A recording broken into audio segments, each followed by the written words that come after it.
Hello, this is Mr. Schneider. This is podcast 3.1, Fundamental Political Principles.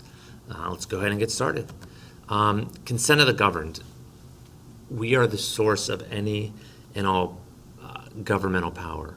The power it comes from the citizens. The power doesn't come from the government down to us. It comes from the citizens up to the government. We need toys in our Caterpillar room, and you need to avoid that truck. Why don't you come on back, join our family again? This isn't a family, it's a prison. You're a liar and a bully, and I'd rather rot in this dumpster than join any family of yours. Jesse's right. Authority should derive from the consent of the governed, not from the threat of force. If that's what you want. Thank you, Barbie, for that great definition of consent of the governed. All right, limited government. Our government is not all-powerful. It can't do whatever it wants. It can only do what we give it power to do. People forget this. We don't have a king. We don't have a dictator. We have an elected government. Some would say we let them do too much. So listen to it. You might agree or disagree with Ronald Reagan as he was president, but I really feel like this part of his farewell address is spot on when it talks about limited government. Ours was the first revolution in the history of mankind that truly reversed the course of government, and with three little words: we, the people. We, the people, tell the government what to do. It doesn't tell us. We, the people, are the driver. The government is the car. And we decide where it should go, and by what route, and how fast. Almost all the world's constitutions are documents in which governments tell the people what their privileges are. Our Constitution is a document in which we, the people, tell the government what it is allowed to do. We, the people, are free. This belief has been the underlying basis for everything I've tried to do these past 8 years.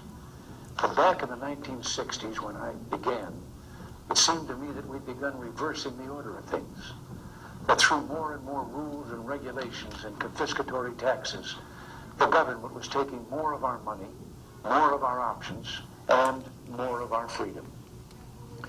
I went into politics in part to put up my hand and say, stop.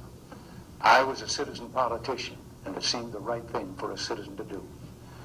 I think we have stopped a lot of what needed stopping. And I hope we have once again reminded people that man is not free unless government is limited. There's a clear cause and effect here that is as neat and predictable as a law of physics. As government expands, liberty contracts. All right, the next principle is a rule of law.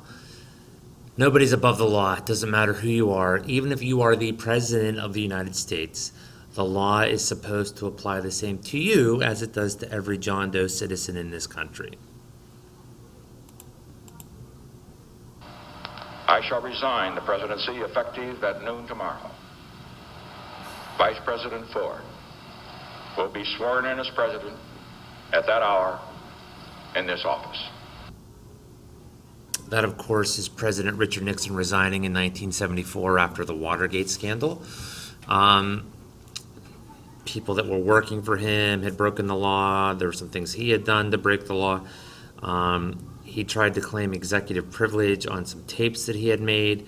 And our Supreme Court ruled that no, you are a citizen and you are required to do anything a citizen would be required to do. He was not impeached. He resigned before he was impeached, but he would have been impeached and he would have stood trial just as any citizen who was not the president would have. All right. Next one is democracy, and again, in our system, people rule. Democracy means that you have an important voice in your government.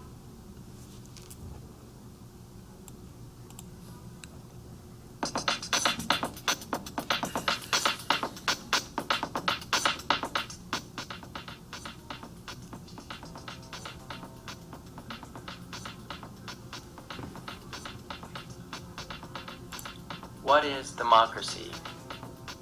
democracy is a belief that focuses on the people. But more importantly, it focuses on the individual. It revolves around you. In a democracy, we take into account our own self-interest, or what we want, as well as what is best for the common good, or best for everyone. Democracy is not only a belief, but also a great power when it is put into practice. Democracy gives the people power to have a voice, which is important because we all want to be heard. However, equally important to being heard is the responsibility to listen to each other and respect others' opinions. But in the end, we have the right and freedom to make our own choices. In a democracy, you have the power to choose. The superhero Spider-Man taught us that with great power comes great responsibility. The power that we have to make our own choices comes with a lot of responsibility in a democracy.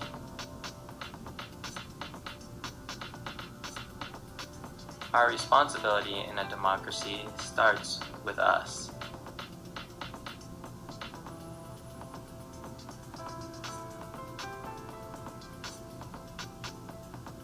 It means that we take responsibility for our actions.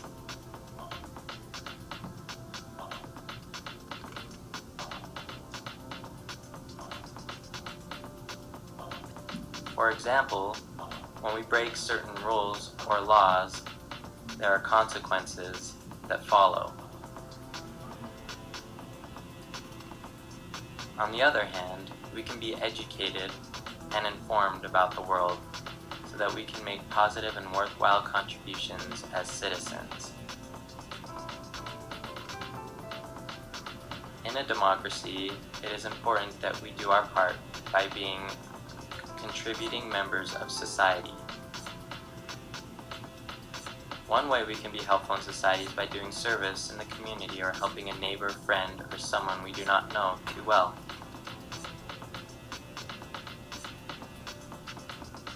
As you become an expert at democracy, you can understand your role as a citizen of the United States of America.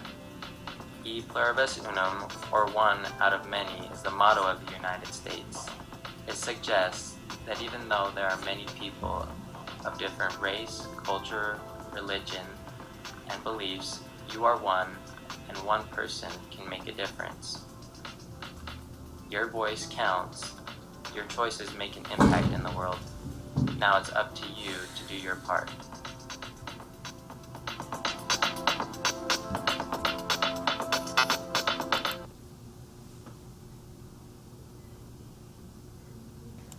All right, and then representative government.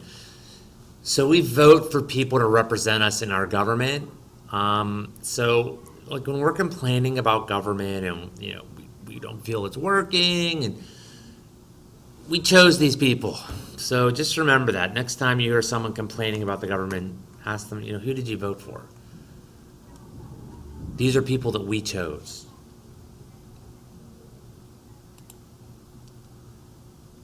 I know a lot of you are already on my side. And for you naysayers, I have two strong words for you. Come on. Come on. Oh, okay. Yeah, okay, sure. All right. Why not? If only getting people in our government to agree was that easy.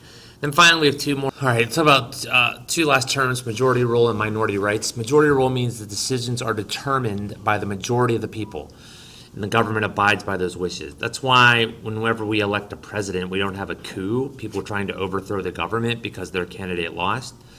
Whoever wins the most votes decides the Electoral College, but whoever wins the most votes is elected to whatever position they're running for.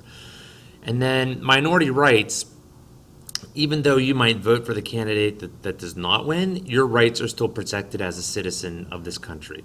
So let's say in this upcoming this upcoming Senate election, I vote for Ed Gillespie, and he loses to Mark Warner.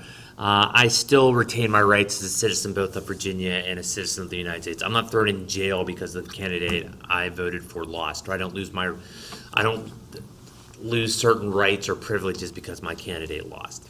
All right, that's podcast 3.1, guys. Thanks a lot. Have a good day. Bye.